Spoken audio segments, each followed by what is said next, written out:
Cauchy's integral formula that f of z be a function which is analytic inside and on a simple closed curve C. Let z not be any point in the interior of C. Then f of z not equal to 1 by 2 pi I integral C f of z divided by z minus z not dz. அதாவது Cauchy's integral formula என்னன்னா f of z not equal to 1 by 2 pi I integral C f of z divided by z minus z not dz. இந்த ஸ்டேட்மெண்ட்ல என்ன சொல்றாங்கன்னா f of z வந்து ஒரு analytic ஃபங்க்ஷனா இருக்கும் சொல்றாங்க, simple closed கர்வ்னு சொல்றாங்க. அனாலிட்டிக் ஃபங்க்ஷன்னா டிஃபரன்ஷியபிளா இருக்கும், அனாலிட்டிக் ஃபங்க்ஷன் சொல்லுவோம். சிம்பிள் க்ளோஸ்டு கர்வ்னா 1 to 1 ஃபங்க்ஷன்ல ஓப்பன் இன்டர்வலா இருக்கறத என்னன்னு சொல்றாங்கன்னா சிம்பிள் க்ளோஸ்டு கர்வ்னு சொல்றாங்க. அப்படி உள்ள போது let z not be any point in the interior of C. z not ல interior வந்து C ஆ இருக்கும், பாயிண்ட் அந்த பாயிண்ட் C ல இருக்கும் சொல்றாங்க. அப்படி உள்ள போது f of z not equal to 1 by 2 pi I integral C f of z minus z not dz. இதான் இந்த ஃபார்முலா, இதுதான் நம்ம ப்ரூவ் பண்ண போறோம். ப்ரூஃப்ல choose a circle C naught with center z naught and radius r naught. ஒரு circle choose பண்றோம், அதுல center பாயிண்டோட வேல்யூ வந்து z naught, ரேடியஸோட value r naught, such that c naught lies in the interior of C. Cன்ற ஒரு சர்க்கிள்குள்ள ஒரு small circle consider பண்றோம், அது c naught இந்த டயகிராம்ல இருக்கு பாருங்க.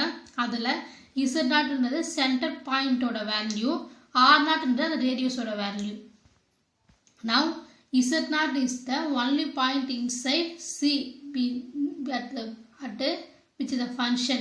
அதாவது z naught வந்து அந்த பாயிண்ட் வந்து Cன்ற ஒரு க்ளோஸ்டு கர்வ்ல இருக்கும்போது அவனோட ஃபங்க்ஷன் எப்படி இருக்கும்னா f of z divided by z minus z naught is not analytic and hence analytic in the region D consisting of all points inside and on C except points interior to C naught. Cன்ற point வந்து C naughtன்ற point குள்ள இருக்கு, இது எல்லாரும் inside scene சொல்றாங்க, interior. அப்ப நம்ம என்ன யூஸ் பண்றோம்னா ஹின்ஸ் இன்டெகிரல் C. ஆல்ரெடி என்னன்னா Cன்ற z naughtன்ற பாயிண்ட் Cன்ற ஒரு ஃபங்க்ஷன் குள்ள இருந்தா எப்படி இருக்கும்னா அந்த ஃபங்க்ஷன் வந்து f of z divided by z minus z naught இருக்கும்னு சொன்னாங்க. அப்ப ஹின்ஸ் இன்டெகிரல் Cக்கு வந்து f of z dz divided by z minus z naught, interior C naughtன்றதால integral C naught f of z dz divided by z minus z naught.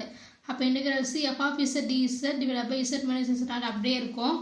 அந்த interior C naught, அந்த C naught தான் இப்ப நம்ம எடுத்து work பண்ண போறோம். அப்ப integral C naught f of z dz divided by z minus z naught. இப்ப இந்த ஃபங்க்ஷன்ல என்ன பண்றோம்னா ஒரு minus f of z naught add பண்ணி சப்ட்ராக்ட் பண்றோம். அப்ப f of z minus f of z naught plus f of z naught divided by z minus z naught dz. இப்போ இந்த ஃபங்க்ஷனை ரெண்டா செப்பரேட் பண்றோம் நம்மளுடைய கன்வீனியன்ட்டுக்காக. அப்பதான் நம்ம இதுக்கான கரெக்டான ஆன்சர் வந்து ப்ரூவ் பண்ண முடியும்ன்றதுனால என்ன பண்றோம்னா ரெண்டா செப்பரேட் பண்றோம். அப்ப இன்டெகிரல் C naught அப்படியே இருக்கும், f of z minus f of z naught divided by z minus z naught dz. இது ஃபர்ஸ்ட் பார்ட். செகண்ட் பார்ட் என்னன்னா integral C naught f of z naught divided by z minus z naught dz.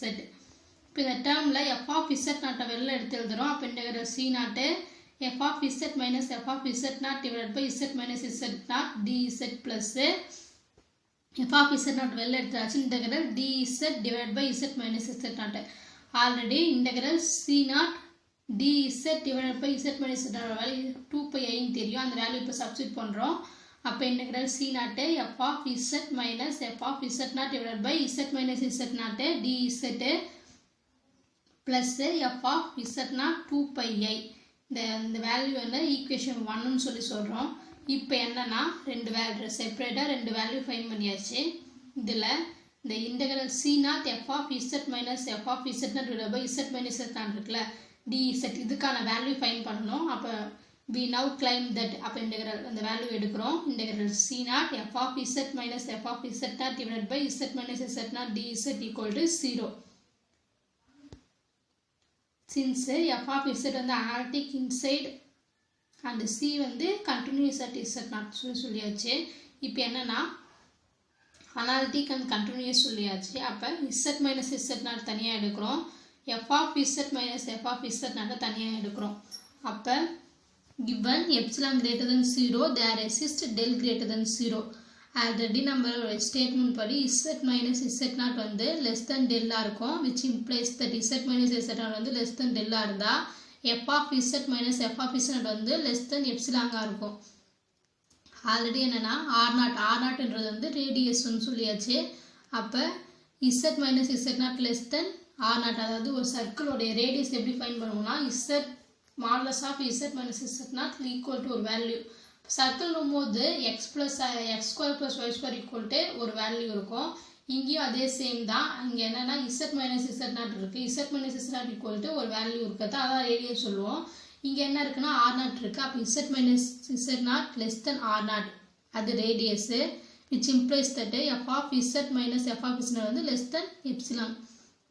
இந்த value இப்போ அதாவது f of z minus f of z0 ஓட value வந்து எப்சிலாங்க, modulus of z minus z0 வந்து r0. இந்த value வந்து இப்போ என்ன பண்ணுறோம்னா சப்ஸ்டியூட் பண்ணுறோம். அப்போ integral modulus of integral c0 f of z minus f of z0 divided by z minus z0 dz less than, அதாவது f of z minus f of z0 ஓட வேல்யூ வந்து எப்சிலாங்க, z minus z0 ஓட value வந்து r0. அப்போ less than epsilon divided by r0 2 pi r0. இது வந்து theorem 6.2 apply பண்ணும்போது இந்த வேல்யூ என்ன கிடைக்குதுன்னா 2 pi epsilon கிடைக்குது.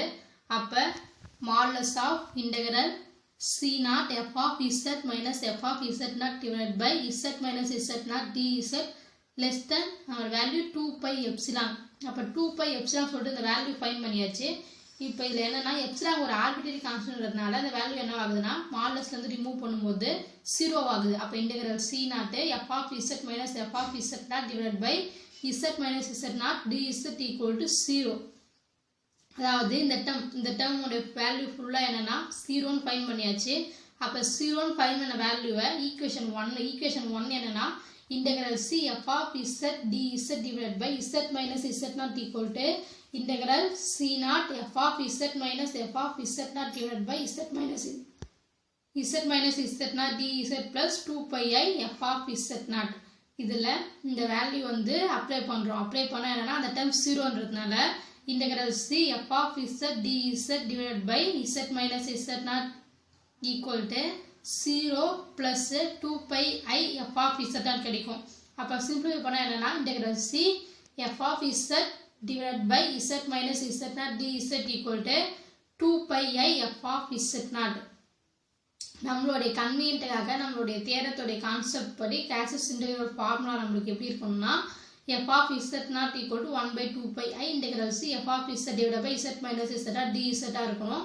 அப்போ என்னன்னா இந்த சைடில் உள்ள 2 pi I f of z0, அப்போ z0 மட்டும்தான் f of z0 மட்டும் தான் நம்மளுக்கு வேணும்.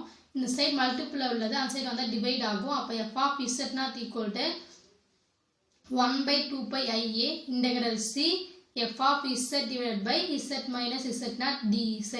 இதுதான் என்னன்னா கேல்குலஸ் இன்டெக்ரல் ஃபார்முலா. என்னன்னா f of z0 equal to 1 by 2 pi I integral c f of z divided by z minus z0 dz.